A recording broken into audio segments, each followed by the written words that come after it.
Aloha! Welcome to my kitchen! Ito naman po si Ella. Nandito na naman na tayo sa kusina. At gagawa po tayo ng special na menu. Nakapagluto na ako ng French-Canadian recipe. Yun ay ang tinatawag ng toche. Gagawa na naman tayo ng French-Canadian recipe. Pero ito po ang version ng Pilipina. So, I'm gonna make salmon pie. They said, popular daw ito sa New England. Yung nag-migrate yung mga Canadians sa USA.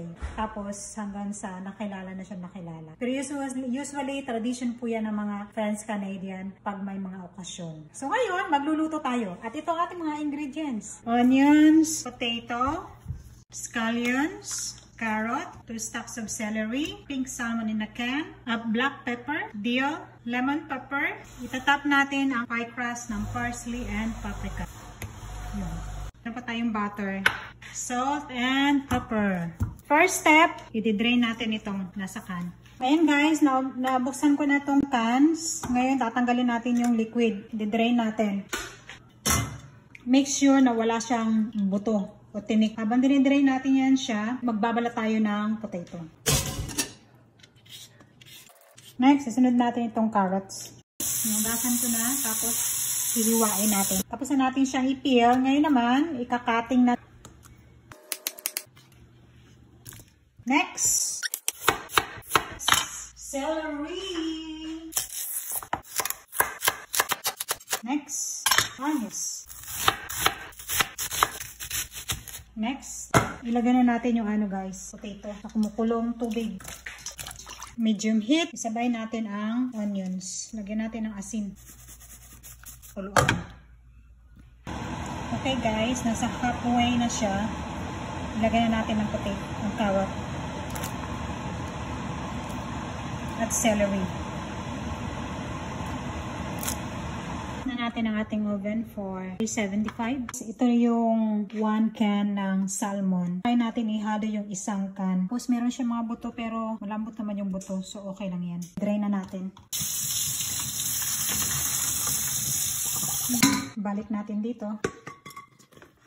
Lagyan natin ng butter. Tapos i-mash.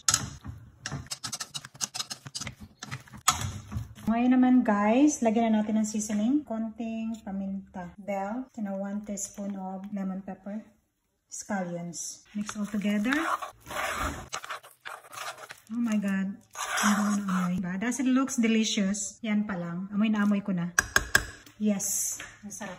I think ang isang can, kasya na siya. Pagkatapos ng gawing flaky, i-mix na natin ang salmon. Oh my God. I-mix na natin gently.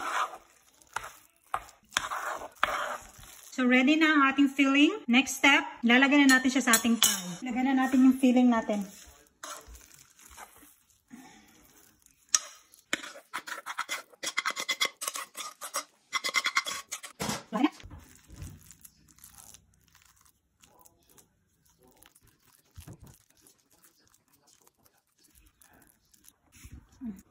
Be gentle, be gentle, be gentle. Yes! Perfect! Huwag natin para hindi masayang. Diba? Okay? Tapos gawa natin ang style. Tapos ganyan. Press, tapos push. Push.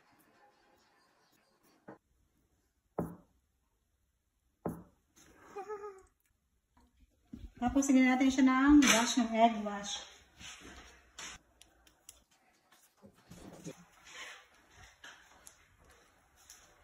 Uy! Gitap na ako ng paprika and parsley. Next, lagyan natin sa oven.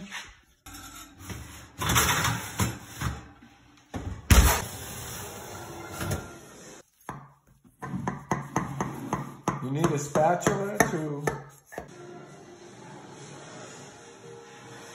Oh my God, that looks good.